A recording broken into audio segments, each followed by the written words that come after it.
ምንድነው የኮንስትራክሽን ውል የሚለውን በተመለከተ የኮንስትራክሽን ህግስ ምንድነው የሚለውን በተመለከተ ሲቅድሚያ ለአድማጮቻችን ግልጽ የሚያደርጉልኝ ወደ ዝርዝር ነገሮች ከመግባታችን በፊት ባይገርምህ ኮንስትራክሽን ሎ የሚባል ህግ የለም ማለት ብዙ ነው። የኮንስትራክሽን እንደ ማግኔቲክ ፊልድ አይነት ሰብጀክት ልትወስደው ትችላለህ። የብዙ ህግ ጥርቅም፣ የብዙ ኮንትራት ጥርቅም እና ኢንተርፌስ ያለበት መስክ ነውና አሁን አንዳንድ ሊትሬቸሮች ስታዩ አጠር አድርገውም ሰፋ አድርገውም ትርጉም ለመስጠት የሚሞክሩ አሉ። ያ ግን በቂ ሆኖ አላገኘሁትምና በኋላ ላይ የራሴን ወርኪንግ ዴፊኒሽን ዴቨሎፕ ለማድረግ ነው የሞከርኩትና ኮንስትራክሽን ሎ አይ ቲንክ 5 ነገር በውስጡ የያዘ ይመስለኛል። አንደኛ የኮንስቲቱሽናል መሰረት ያለው ነው፣ የህገ መንግስት መሰረት ያለው ነው ኦብጀክቲቭ። ሁለተኛ የኮንስትራክሽን ፍላጎት ወይም ዲማንድ መኖር አለበት። ሶስተኛ ይሄን ፍላጎት ደግሞ ሚት የሚያደርግ ሰፕላይ የሚያደርግ የሚሰጥ የኮንስትራክሽን ዴሊቨሪ ፕሮሰስ ደግሞ መኖር አለበት።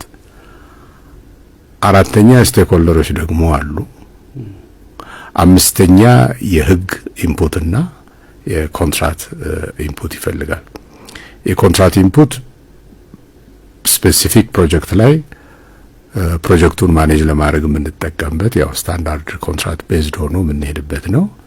ህግ ደግሞ የሬጉላቶሪ ፓርት በተለይ አፕሊኬብል ሎ ከምንለው ኮንሰፕት ጋራ የሚሄድ ነው። እንግዲህ የህገ መንግስት መሰረት አለው ሲባል ሁለት ነገር ማየት ያለብን ይመስለኛል። አንደኛ ከሰስተነብል ዲቨሎፕመንት ጋር ይገናኛል። ቢኮዝ ኮንስትራክሽን አሁን መንግስት ወይም ባለሀብት የሚያቅዳቸውን የቢልዲንግ ወይም የኢንፍራስትራክቸር ወይም የሌላ አይነት ፕሮጀክቶች በሚኖርበት ጊዜ ዞሮ ዞሮ ከሰስተነብል ዲቨሎፕመንት ጋር ተያይዞ ነው። ይሄ ደግሞ ህገ መንግስታዊ መሰረት ያለው ነው። ሁለተኛው ኤንቫይሮንመንታል ሴፍቲን በደንብ ያገናዘበ ነው መሆን ያለበት። እንግዲህ ኮንስትራክሽን የኢንቨስትመንት ሪያላይዜሽን መሳሪያም ነው፣ ራሱም ኢንቨስትመንት ነው። ቢኮዝ አንድ ኮንስትራክሽን ካምፓኒ ስናቋቁም ኢንቨስትመንት እያካሄድን ነው።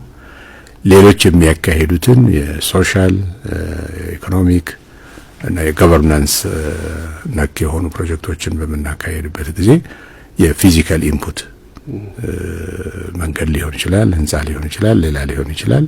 ያንን የሚሞላ ዘርፍ ነው። ስለዚህ ሁለት መልክ ያለው መሆኑን በደንብ ማየት